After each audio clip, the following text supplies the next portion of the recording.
The longest government shutdown has finally come to an end. US President Donald Trump signed a government funding bill ending the 43-day shutdown. The shutdown hit hard. It affected more than 4 crore Americans who depend on federal food aid. Around 6.7 lakh government employees were sent home without pay. Nearly 4,000 workers even lost their jobs. The total economic damage was estimated at $7 billion.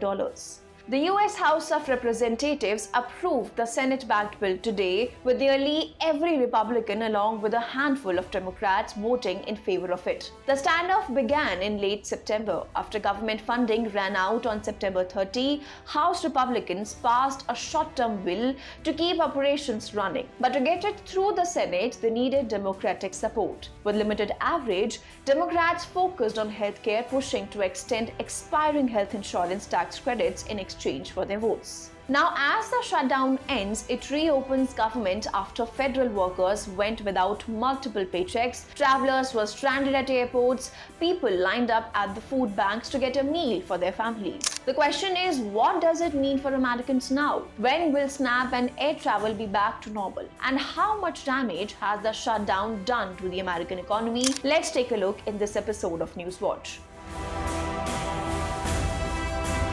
Well, now that the government has reopened, federal workers are expected to be back at work as ordered by the White House. The signing of the bill provides immediate financial relief and guarantees job security for roughly 1.4 million federal employees affected by the shutdown. The law may also reverse recent efforts by several agencies to implement staffing reductions during the shutdown. So what about air travel? US airports will slowly return to normal operations. Earlier, the Federal Aviation Administration had ordered fewer flights at 40 major airports after many air traffic controllers skipped work instead of working without pay. However, travelers may continue to experience delays or cancellations as of now. Airlines have warned that it could take days or even longer for flight schedules and staffing to stabilize.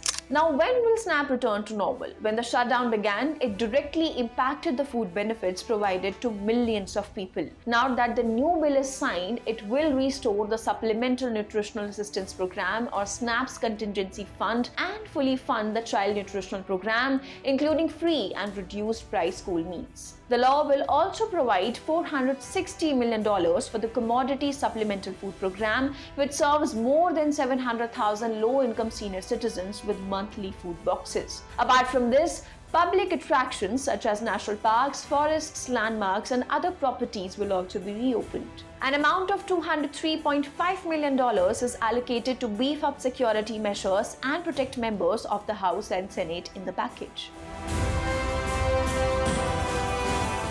While the government shutdown has ended, it has left a significant impact on the American economy. For 6 weeks, the standoff in Washington froze large parts of the federal government, left hundreds of thousands of employees without pay, and disrupted key public services. The Congressional Budget Office says a 6-week shutdown could cut US GDP growth by about 1.5 percentage points in the fourth quarter. That's around $15 billion lost every week.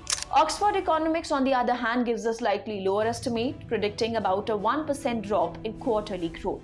About 8 lakh government employees were either furloughed or worked without pay, which sharply reduced household spending. Even the Supplemental Nutritional Assistance Program faced delays, which forced millions of low-income families to cut back even more. Ironically, it's hard to measure the full economic damage because key federal data isn't available. During the shutdown, the Labor Department couldn't run its household survey, which tracks unemployment, leaving economists in the dark about the real job situation. This has created a data fog right when policymakers are trying to figure out if the shutdown is just temporary or something deeper. Beyond the numbers, the shutdown has also shaken public confidence. A University of Michigan survey shows 71% of Americans expect higher unemployment in the coming year. So as the shutdown ends, how do you think it will work for the American economy? Do let us know in the comment section below. If you like this video, then like, share and subscribe to ET Now.